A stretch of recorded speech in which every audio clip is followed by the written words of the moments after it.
besar melebihi taat kepada Allah, dan tidak ada bahaya yang lebih besar melebihi maksiat kepada Allah. Wa may yattaqillaha yaj'al lahu makhraja wa yarzuqhu min haitsu la yahtasib wa may yattaqillaha wa rasulahu faqad faza fawzan 'azima wa may ya'sillaha wa rasulahu wa yata'adda hududahu yudkhilhu naran khalidan fiha wa lahu 'adzabun muhin. Hadirin yang dimuliakan Allah Subhanahu wa taala, Allah Subhanahu wa taala mengutus 124.000 nabi, 313 rasul, yang semua rasul tadi membawa syariat-syariat sesuai hikmah Allah Subhanahu wa taala. Tetapi di antara 313 rasul itu yang paling dekat syariatnya dengan syariat yang mulia, baginda Nabi Muhammad sallallahu alaihi wasallam, adalah syariatnya Nabiullah Ibrahim alaihissalam. Maka Allah Subhanahu wa taala telah memerintahkan kepada kita untuk mengikuti jejak kehidupan Nabiullah Ibrahim alaihissalam, sebagaimana firman-Nya, "Summa auhayna ilaika an ittabi' millata Ibrahim hanifa wa ma kana minal musyrikin." Kemudian kami wahyukan kepadamu Muhammad, ikutilah agama Ibrahim, seorang yang hanif, dan bukanlah dia termasuk orang-orang yang mempersekutukan Tuhannya. Al-Quran surat An-Nahl ayat 123. Dan di antara seluruh para nabi, para rasul ini, yang paling dekat nasabnya dengan yang mulia baginda Nabi Muhammad sallallahu alaihi wasallam adalah juga Nabiullah Ibrahim alaihissalam. Maka Nabi Ibrahim alaihissalam itu disebutkan di dalam Al-Quran sebagai ayah umat ini. Wajahidu fillahi haqqa jihadi wajtabakum wa ma ja'ala alaikum fid din min haraji millata abikum Ibrahim. Dan berjihadlah kamu pada jalan Allah dengan jihad yang sebenar-benarnya. Dia telah memilih kamu, dan dia sekali-kali tidak menjadikan untuk kamu dalam agama suatu kesempitan. Ikutilah agama orang tuamu Ibrahim alaihissalam. Quran surat Al-Hajj ayat 78. Nabi Ibrahim ini adalah ayah bagi umat ini. Hadirin yang dimuliakan Allah Subhanahu wa taala, dan juga ada sejarah yang perlu kita renungi, bahwa umat ini dikatakan muslimin, dikatakan orang-orang Islam, sebagaimana Allah Subhanahu wa taala firmankan, "Wa sammakumul muslimin." Ya Allah telah menamai kamu sekalian orang-orang muslim. Quran surat Al-Hajj ayat 7. Hadirin yang dimuliakan Allah Subhanahu wa taala, diceritakan oleh Imam As-Suyuti rahmatullah alaih bahwasanya gelar Islam, gelar muslim itu dulunya hanya untuk para nabi dan para rasul saja. Untuk umat ini tidak dikasih, untuk umat tidak dikasih gelar muslim. Hanya nabinya saja yang dikasih gelar muslim. Umatnya Nabi Isa Nasrani, umatnya Nabi Musa Yahudi, tetapi nabinya dikasih gelar muslimin. Tetapi untuk umat ini, umat Nabi Muhammad sallallahu alaihi wasallam, berbeda dengan seluruh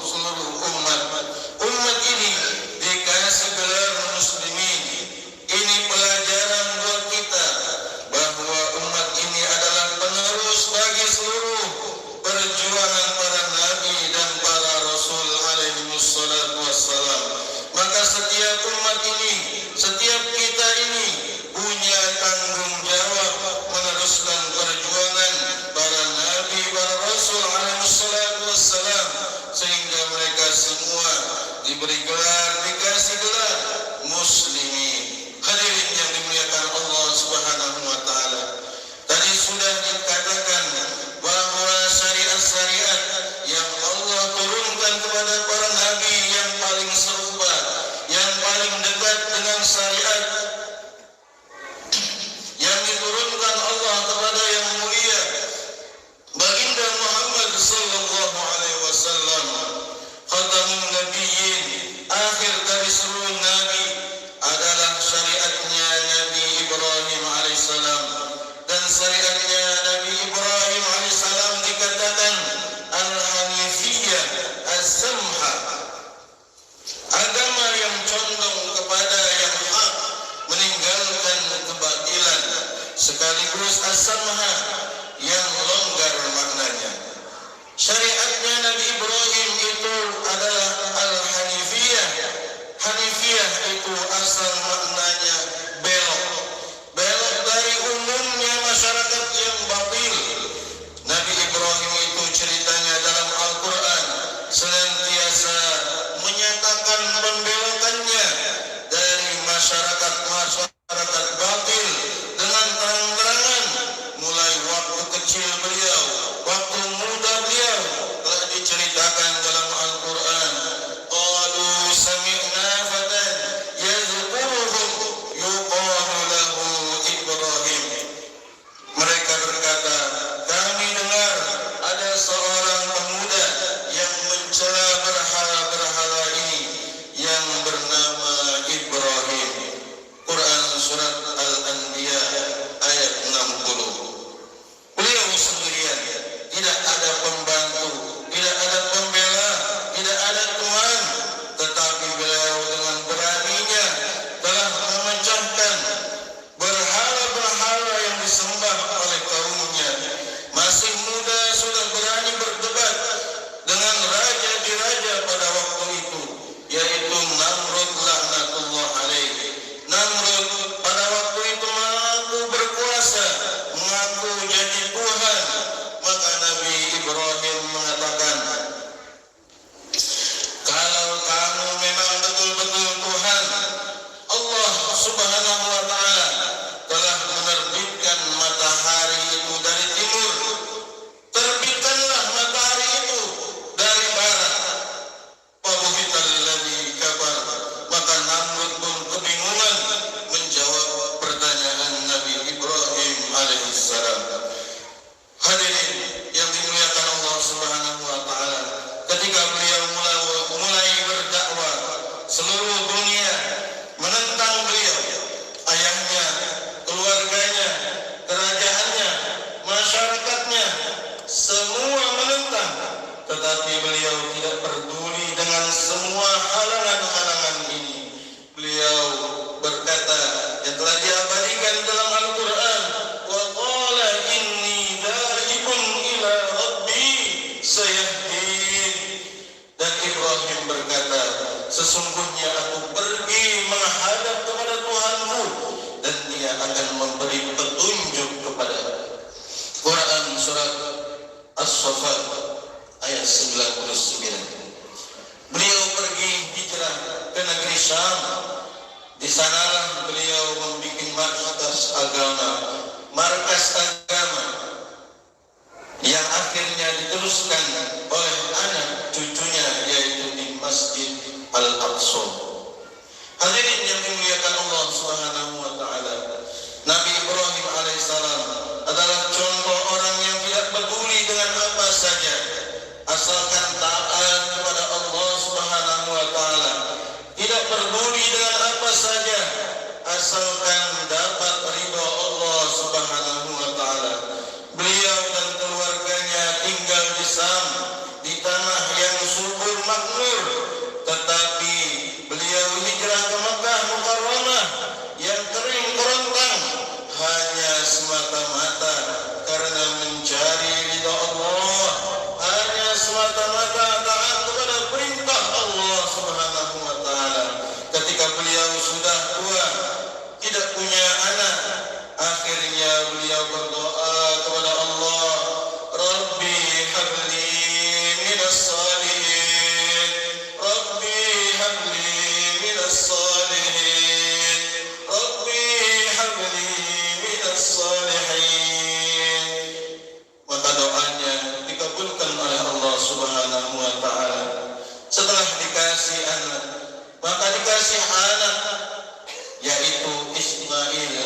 alaihissalam.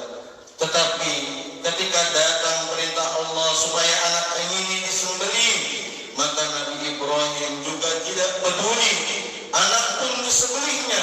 Tetapi Allah telah membuktikan kepada Nabi Ibrahim, dan sebagai contoh untuk kita semua, orang yang berani mengorbankan apa yang dia cintai karena Allah Subhanahu wa taala, akhirnya Allah memberikan kehidupan kepadanya yang lebih baik dan memberkatinya.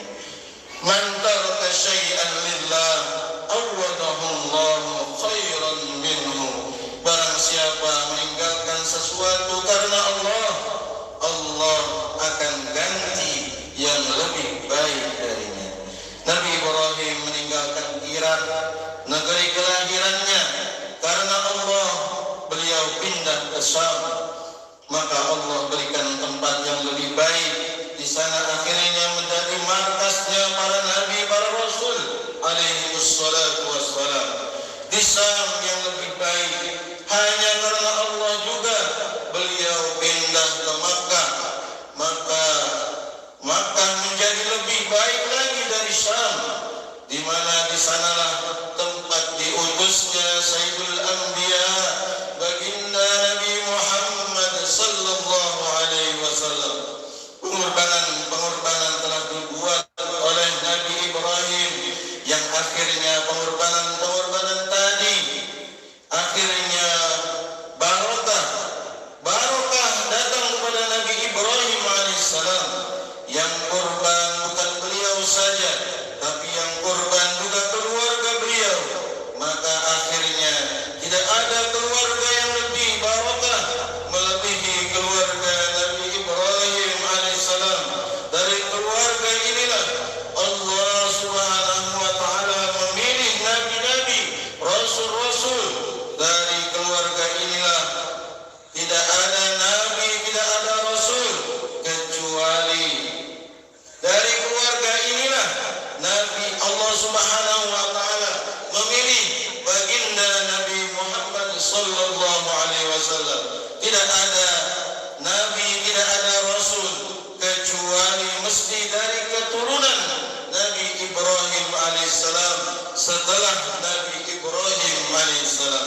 Hadirin yang dimuliakan Allah Subhanahu wa taala, maka setiap salat kita mesti membaca salawat Ibrahimiyah. Allahumma salli ala Sayyidina Muhammad wa ala ali Sayyidina Muhammad kama sallaita ala Sayyidina Ibrahim wa ala ali Sayyidina Ibrahim fil alamin innaka Hamidum Majid. Ini diajarkan oleh Nabi kita kepada kita agar kita senantiasa mengikuti kehidupan yang mulia dari kehidupan Nabi Ibrahim alaihissalam. Dirinya dikorbankan sampai dibakar karena agama, maka akhirnya beliau menjadi Khalilullah, kekasih Allah. Anaknya dikorbankan karena kecintaannya kepada Allah. Akhirnya anak-anaknya jadi nabi-nabi, jadi rasul-rasul. Tanahnya dikorbankan karena Allah. Itu Makkah Al-Mukarramah, Mina dan sekitarnya, yang sekarang menjadi tempatnya jamaah-jamaah haji, tempatnya orang-orang beribadah seluruh dunia. Itu semua adalah wakafnya Nabi Ibrahim alaihissalam. Setiap ada orang haji, setiap ada orang sholat, maka Nabi Ibrahim dapat pahalanya juga. Alangkah beruntungnya Nabi Ibrahim alaihissalam, dan beruntungnya orang-orang yang mengikuti jejak beliau yang mulia. Hadirin yang dimuliakan Allah Subhanahu wa taala, maka karena pentingnya memperingati kehidupan Nabi Ibrahim alaihissalam, sehingga kita diperintahkan oleh baginda Nabi Muhammad sallallahu alaihi wasallam untuk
Mestinya kita ini mengambil kesimpulan, mengambil suatu keputusan dalam hati kita bahwasanya kalau saya berani berkorban demi cinta kepada Allah dan Rasul-Nya, pasti saya menjadi orang-orang yang dimuliakan. Tetapi kalau saya tidak berani berkorban untuk agama, untuk Allah dan Rasul-Nya, justru kehidupan saya ini akan menjadi kehidupan sia-sia dan merindukan. Hadirin yang dimuliakan Allah Subhanahu wa taala, kalau kita berkorban karena agama Allah Subhanahu wa taala, kita pasti akan lihat di antara anak-anak kita, cucu-cucu kita, nanti akan muncul orang-orang yang menggembirakan hati kita, baik di dunia ini sebelum nanti di akhirat. Tapi kalau kita tidak mau korban, maka hanyalah kita akan mendapatkan kerugian belaka dan penyesalan saja. Hadirin yang dimuliakan Allah Subhanahu wa taala, maka dalam hari yang mulia ini lagi dan lagi kita tanamkan dalam hati kepentingan pengorbanan, kemuliaan pengorbanan, keberuntungan pengorbanan, baik pengorbanan diri, waktu, tenaga, harta, keluarga untuk agama Allah Subhanahu wa taala. Hadirin yang dimuliakan Allah Subhanahu wa taala, maka hari Idul Adha ini, hari Idul Kurban, hari kegembiraan untuk orang-orang yang mau berkorban di jalan Allah Subhanahu wa taala. Ja'alana Allah wa iyyakum minal faizin al-aminin wa adkhalana wa iyyakum fi zumratil muttaqin al-mu'minin al-muqinin. A'udzu billahi minasy syaithanir rajim. Bismillahirrahmanirrahim. Wal 'asr innal insana lafi khusr illa alladhina amanu wa 'amilus shalihat wa tawasaw bil haqq wa tawasaw bis sabr wa qur rabbighfir warham wa anta khairur rahimin.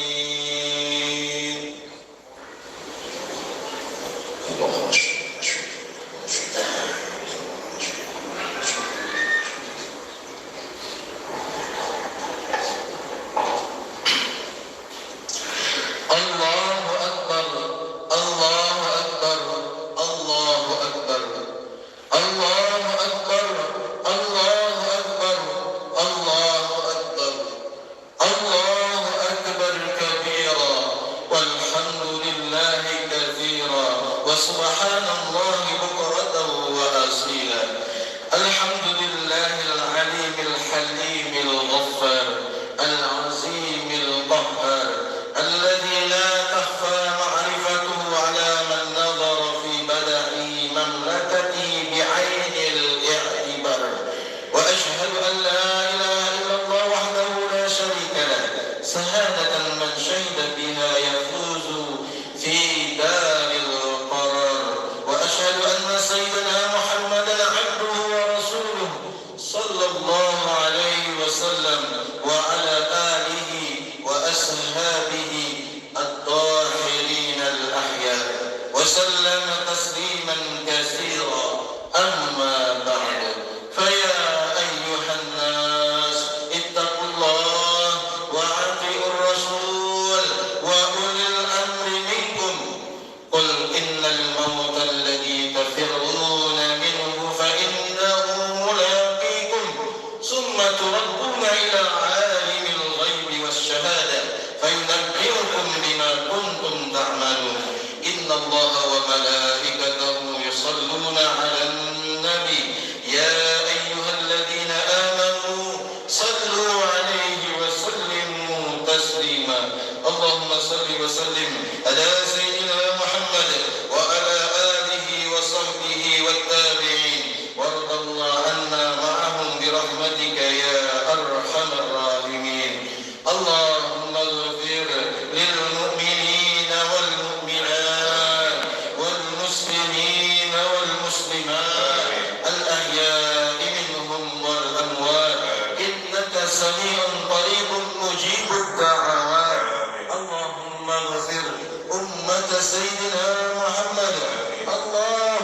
انصر أمة سيدنا محمد اللهم اصلح أمة سيدنا محمد اللهم آلف بين قلوب أمة سيدنا محمد اللهم بعث فيهم سلطانا نصيرا ربنا اغفر لنا ولإخواننا الذين سبقونا بالإيمان ولا تجعل في قلوبنا غلا للذين آمنوا ربنا إنك رؤوف رحيم ربنا آتنا في الدنيا حسنة وفي الآخرة حسنة وقنا عذاب النار وصلى الله على سيدنا محمد وعلى آله وأصحابه أجمعين والحمد لله رب العالمين. Selamat merayakan Hari Raya Idul Adha 10 Dzulhijjah 1446 Hijriah. Semoga Allah Subhanahu wa taala pertemukan kita kembali dengan Hari Raya Idul Adha